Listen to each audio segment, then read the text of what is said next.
Hi dears, എല്ലാവർക്കും നമ്മുടെ പുതിയൊരു വീഡിയോയിലേക്ക് സ്വാഗതം. ഇന്ന് ചെയ്യുന്നത് വാഴപ്പിണ്ടി കൊണ്ട് വളരെ ടേസ്റ്റായിട്ട് ഒരു അച്ചാറാണ് കേട്ടോ. അപ്പോൾ പെട്ടെന്ന് നമുക്ക് വീഡിയോ കണ്ടു നോക്കാം.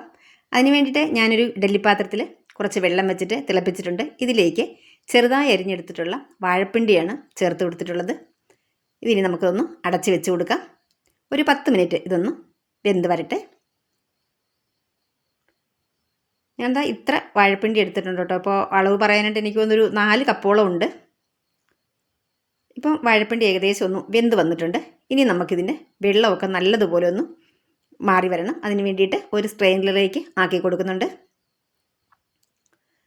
ഇനി ഒരു പാൻ വെച്ചിട്ട് ഇതിലേക്ക് സൺഫ്ലവർ ഓയിലാണ് ചേർത്ത് കൊടുക്കുന്നത്.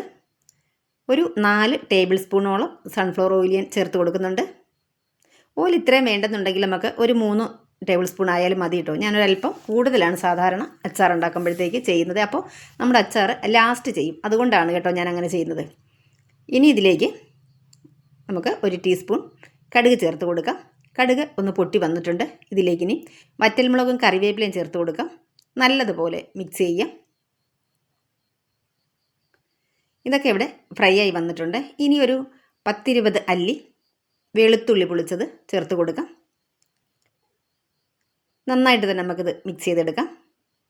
വെളുത്തുള്ളി നല്ലതുപോലെ ഒന്ന് വഴന്ന് വരട്ടെ. വെളുത്തുള്ളി ഏകദേശം ഒന്ന് വാടി വന്നിട്ടുണ്ട്. ഇനി നമുക്കിതിലേക്ക് ഇഞ്ചി ചേർത്ത് കൊടുക്കാം. ഇത് പൊടിയായി അരിഞ്ഞെടുത്ത 3 ടേബിൾ സ്പൂൺ ഇഞ്ചിയാണ്.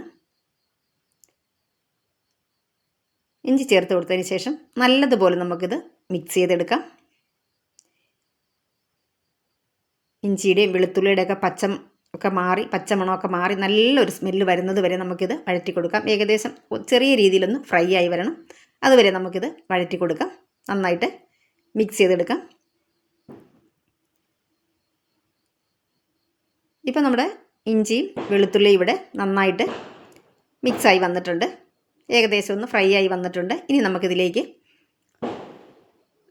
നമ്മൾ നേരത്തെ വേവിച്ച് വെച്ചിട്ടുള്ള വാഴപ്പിണ്ടി ചേർത്ത് കൊടുക്കാം. നന്നായിട്ട് മിക്സ് ചെയ്യാം. ഇതിപ്പോൾ ഇന്ന് ഇലക്ഷൻ്റെ റിസൾട്ടൊക്കെ വന്ന ദിവസമാണ്, അതുകൊണ്ട് പടക്കം പൊട്ടുന്നുണ്ട്. എല്ലാവരും ഒന്ന് ക്ഷമിക്കണം. നന്നായിട്ട് നമുക്കിത് മിക്സ് ചെയ്യാം.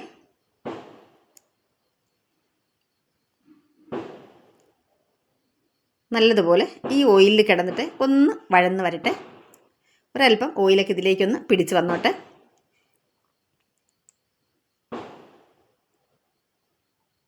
ഒരു 5 മിനിറ്റ് നമുക്കിതുപോലെ ഈ ഓയിലിട്ടൊന്ന് വഴറ്റി കൊടുക്കാം. കുറച്ച് സമയം ഒന്ന് വെയിറ്റ് ചെയ്ത് നോക്കിയിട്ടുണ്ടായിരുന്നു കേട്ടോ. ഞാൻ പടക്കത്തിൻ്റെ ഈ ഒരു വലിയൊരു പ്രശ്നമൊക്കെ ഒന്ന് മാറട്ടെ എന്ന് വിചാരിച്ചിട്ട്, പക്ഷേ രക്ഷയില്ല, പൊട്ടിക്കൊണ്ടേ ഇരിക്കുകയാണ്. അപ്പോൾ ഇതിവിടെ ഫ്രൈ ആയി വന്നിട്ടുണ്ട്. ഇനി നമുക്കിതിലേക്ക് മഞ്ഞൾപ്പൊടി ചേർത്ത് കൊടുക്കാം. 1/4 ടീസ്പൂൺ മഞ്ഞൾപ്പൊടി, 1 ടീസ്പൂൺ കാശ്മീരി മുളക് പൊടി, 1 ടീസ്പൂൺ തന്നെ സാദാ മുളക് പൊടി, പിന്നെ ഒരു 1/2 ടീസ്പൂൺ ഉലുവപ്പൊടി, 1 ടീസ്പൂണോളം കായപ്പൊടി. ഇത്രയും കൂടി ചേർത്തിട്ട് നല്ലതുപോലെ നമുക്കിത് മിക്സ് ചെയ്യാം.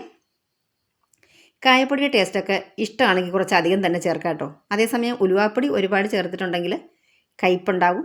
എല്ലാവർക്കും അറിയുന്ന കാര്യം തന്നെ ആവൂലേ. എന്നിട്ട് നന്നായിട്ട് നമുക്കിത് മിക്സ് ചെയ്തെടുക്കാം. ഇനി ആവശ്യത്തിനുള്ള ഉപ്പ് ചേർത്ത് കൊടുക്കാം.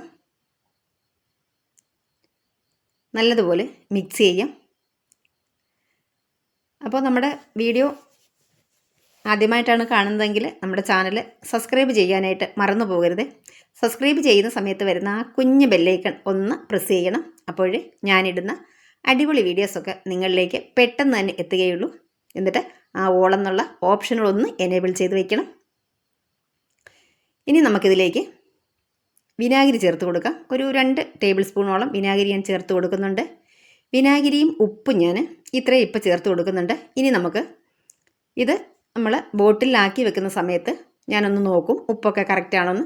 അപ്പോൾ പോരാത്ത ഉപ്പും വിനാഗിരിയും ചേർത്ത് കൊടുക്കും കേട്ടോ. ഇപ്പം നമ്മൾ നോക്കിയാൽ നമുക്ക് വലുതായിട്ടൊന്നും അറിയാൻ പറ്റില്ല. എങ്കിൽ ഞാൻ ഉപ്പൊക്കെ നോക്കുന്നുണ്ട്. തീരെ കുറവാണെന്നുണ്ടെങ്കിൽ മാത്രം കുറച്ചുകൂടി ചേർത്ത് കൊടുക്കും. നല്ലതുപോലെ തന്നെ മിക്സ് ചെയ്യാം. നല്ലൊരു അച്ചാറാണ് കേട്ടോ. കഞ്ഞിക്കും ചോറിനൊക്കെ നല്ല അടിപൊളി ടേസ്റ്റാണ് കേട്ടോ. നല്ല സ്പൈസി ആയിട്ട്. ഇനി നമുക്കിതിൻ്റെ ഉപ്പൊന്ന് നോക്കാം. അപ്പോൾ ഇപ്പം നമ്മൾ നോക്കിയാൽ ഞാൻ നേരത്തെ പറഞ്ഞതില്ലേ, ഉപ്പും പുളിയും മാത്രമേ നമുക്ക് അറിയാൻ പറ്റുള്ളൂ, ബാക്കിയൊന്നും ഇതിലേക്ക് പിടിച്ചിട്ടുണ്ടാവുമല്ലോ. ചെറിയ രീതിയിൽ നമുക്കിത് അറിയാൻ കഴിയുള്ളൂ. അപ്പം നാളെ ഞാനിത് ബോട്ടിലേക്ക് ആക്കുന്ന സമയത്ത് നോക്കിയിട്ട് പോരാത്തത് ചേർത്ത് കൊടുക്കും.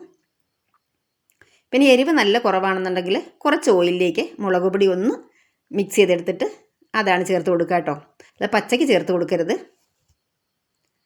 അപ്പോൾ അത് നമ്മുടെ കിഡിലൻ ടേസ്റ്റിൽ വാഴപ്പിണ്ടി അച്ചാർ ഇവിടെ റെഡി ആയിട്ടുണ്ട്. എല്ലാവർക്കും വീഡിയോ ഇഷ്ടമായെന്ന് വിശ്വസിക്കുന്നു. Thanks for watching.